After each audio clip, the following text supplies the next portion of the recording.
इंद्रायणी काठी, इंद्रायणी काठी, इंद्रायणी काठी, देवाची आळंदी लागली समाधी, लागली समाधी ज्ञानेशाची हो ज्ञानेशाची.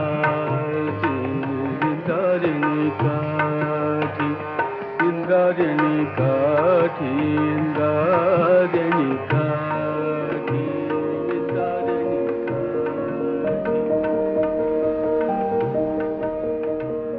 MITमध्ये काम करत असताना किंवा आळंदी देहू परिसर विकास समितीचं काम जे आहे, जे कराड सरांनी सुरू केलं, त्याचा एक भाग होऊन तिथे कार्य करत असताना दरवर्षी मला असं वाटतं आषाढी आणि कार्तिकी किंवा इतर वेळेलासुद्धा आपण तिथे या वारीच्या वेळेला असं वाटतं की आपल्याला एक ऊर्जा मिळते त्या सगळ्या 5 दिवसाच्या 4 दिवसाच्या तिथल्या सप्ताहामध्ये असेल किंवा वारीचं जेव्हा आम्ही स्वागत करतो पुण्यामध्ये, पंढरपूरमध्ये त्या सगळ्या वारकऱ्यांचं, त्यातनं एक वेगळ्या प्रकारची सकारात्मक ऊर्जा घेऊन काम असतं जीवनातलं, ते खूप छान पद्धतीने होत राहतं, कारण त्यातनं खूप शिकायला मिळतं. एका दृष्टीने आपण जर पाहिलं तर आपण गाथेमध्ये वाचतो किंवा ज्ञानेश्वरीमध्ये, it is about social transformation. So I think Wari जी घडते तर त्या वारीमध्ये काय शिकायला मिळतं आपल्यासारख्या माणसांना, तर अध्यात्माची ताकद काय आहे, अध्यात्मातनं काय घडू शकतं, ही एक मानवतेचा हा एक संदेश या वारीमधनं. तिथे तुम्ही कुठल्या जातीचे आहात, कुठल्या धर्माचे आहात, समाजातल्या कुठल्या स्तरामधून तुम्ही आलेले आहात, या सगळ्याचा विसर पडून त्याच्या पलीकडे जाऊन लाखो लोक हे 15-20 दिवस एकत्र सातत्याने फक्त आणि फक्त ज्ञानेश्वर माऊली आणि पांडुरंगाचा ध्यास घेऊन चालत राहतात.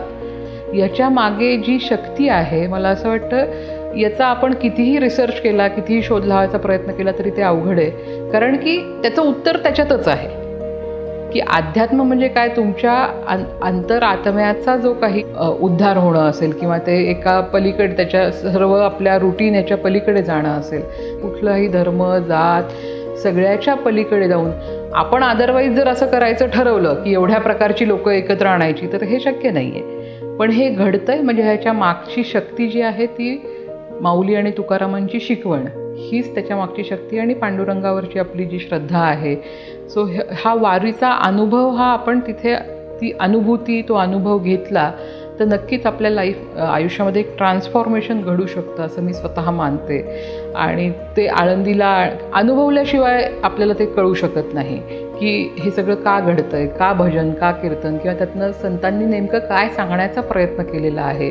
सायंटिफिक, फिलॉसॉफिकल आणि सोशल हा सगळा विचार त्या ग्रंथांमध्ये, माऊलीच्या ज्ञानेश्वरीमध्ये किंवा गाथेमध्ये आहे. आणि तो वर्षानुवर्ष नव्हे, इथून येणाऱ्या पुढच्या सर्व काळात, सर्व पिढ्यांसाठी तो अतिशय उपयोगाचा आहे. आणि म्हणूनच ह्या वारीचं महत्त्व आणि महात्म्य त्याच्यामध्येच आहे असं मला वाटतं.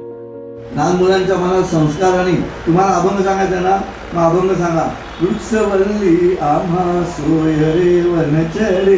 हा अभंग मुलांना सांगायच्या आधी अलीकडच्या काळातल्या एखादी कविता त्याला ऐकवा, म्हणजे झाडं का लावायची ते कळेल.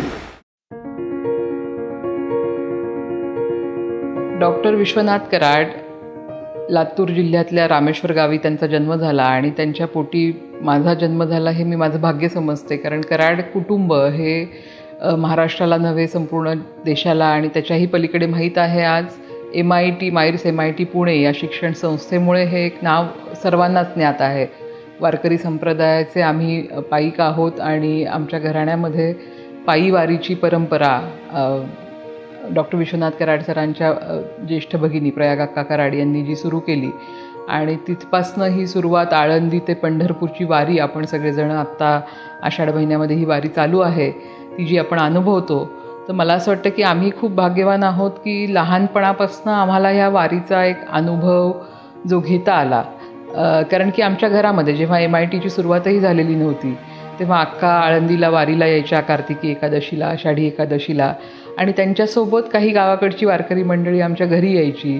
एक दिंडी जी आत्ता ही वारीमध्ये चालणाऱ्या ज्या छोट्या छोट्या दिंड्या असतात त्यातली एक दिंडी आमच्या घरी दरवर्षी अजूनही ती परंपरा चालू आहे. सगळी आत्ताची माझी पिढी असेल किंवा माझ्या पुढची पिढी असेल, या सगळ्यांमध्ये ते आपण जसं म्हणतो की एखादी गोष्ट ऑर्गॅनिकली तुमच्यामध्ये ती येते, आपोआपच ती पर्क्युलेट होते तुमच्या मनामध्ये असेल, तुमच्या आयुष्याचा तो अविभाज्य भाग होतो. तसं कराड घराण्यातल्या आम्ही सर्व बहीण भावंड, आमची मुलं, पुढची पिढी यांच्या सगळ्यांमध्ये हा जो वारीचा जो वारसा आहे किंवा त्याचा जो एक प्रभाव आहे, त्याच्याबद्दलची जी एक आवड आणि त्याची अनुभूती घेण्याची उत्सुकता आहे, ती सगळ्यांमध्ये आपोआपच ती एवढ्या वर्षांच्या ह्या सगळ्या आमच्या घरातल्या प्रॅक्टिसेस म्हणेन की ते हे जे घडत आलेलं आहे त्याच्यामुळे अगदी लहान वयापासनं सगळी मुलं या सगळ्यामध्ये सहभागी होतात आणि ते आपोआपच सगळ्यांच्या अंगभूत झालेलं आहे.